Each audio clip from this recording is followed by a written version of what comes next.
Welcome to week 8 of your 12-week course, The English Way. And you know I've said that the English are mad about food. Well, the smartest, poshest, most expensive place you can possibly get food, your provisions, in London is called Fortnum and Mason. Been going for hundreds of years. And you know, even the Queen pops in to do a bit of shopping there. So here's the Queen with a couple of duchesses. One is her son's wife, Camilla, and one is her grandson's wife, Kate. And they're having a little look around and seeing what they might like to take home for tea.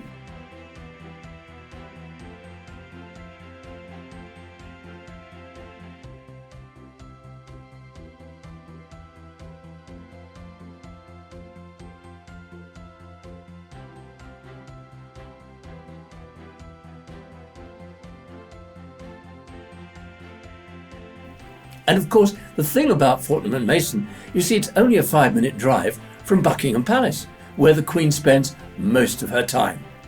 But talking of royalty, I'd like to take you now to Royal Ascot.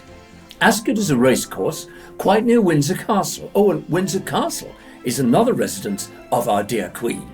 And Royal Ascot comes once a year, and on that particular day, the girls dress up in their finest, outrageous dresses, wearing the silliest possible hats, and the men wear morning dress.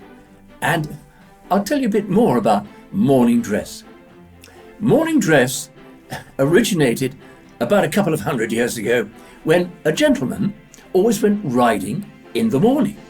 And in order to be able to ride the horse with greater ease, he had his jacket cut away, like that. And this cutaway jacket had long tails at the back, like full evening dress, and it comes with a grey waistcoat and striped trousers.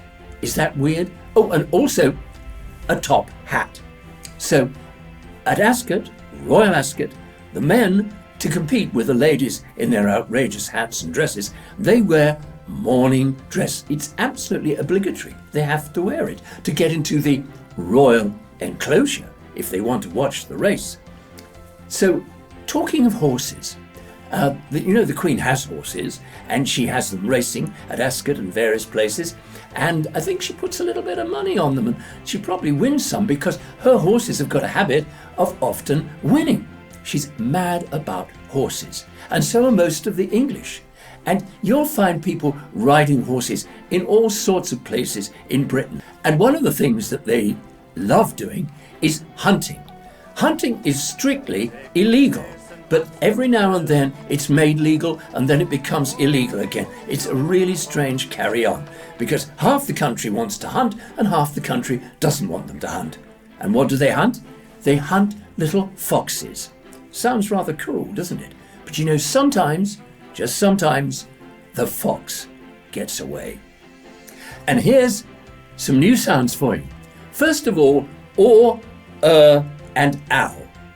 Or comes in horse and thought and court, you know, when you go to court, and in talk and in walk. Gosh, what about walk for a strange word? W-A-L-K. Sounds like wallock, but you have to learn that it's walk. And then early, turn, learn, third, bird, and owl. Like in cow, and loud, and tower, and power, and crowd. So, there's 3 new ones for you. Or, and owl. And I want you to go away and try making up some little phrases with those words in them. Those sounds. But now, something really interesting. Combination sounds. That's where we take 2 sounds together to make a well-known sound. If you take the word I, yes? But really, if you analyze it, it's A-E.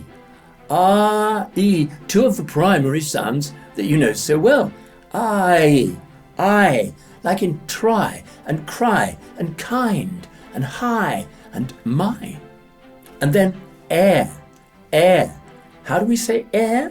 We get a little that was a short secondary sound, do you remember? And we put it in front of r, r, r. So air, air, air. And we get hair and tear and fair and pear and rare. And then there's ear, ear. This kind of sound comes in ear and fear, etc. But it's made up of E, which is the primary sound, E, followed by ear, ear, ear, ear, ear. And you've got a peer and dear and all sorts of words with that sound in. And what about the oi sound that you get in boy? Yes, that's o, short o sound, and E, the primary E, oi, oi, oi, oi, oi. It's in boy and toy, and it's in royal and employ, and it's in spoil. So start trying to get those sounds into some phrases. And lastly, a new one, which is ush, ush, like in precious, precious. It's a sh, sh, remember the sh sound?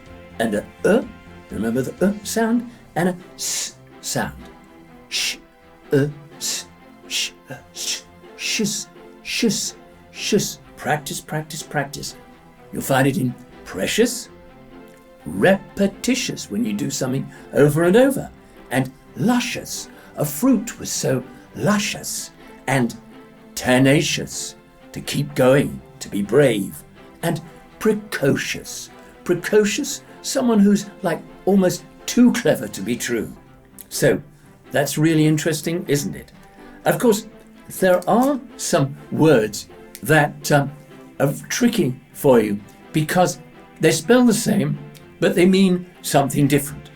T-E-A-R is to tear a piece of paper, but it's also a tear in the eye. T-E-A-R. And what about row? R-O-W. You can row a boat, but you can also have a row with someone. You can have a row, sort of verbal fight, and that's the same word, you know. My brother and I had a row because I wanted to row the boat. So there's some very, very different sounds. Lots of new sounds for you to learn and for you to practice.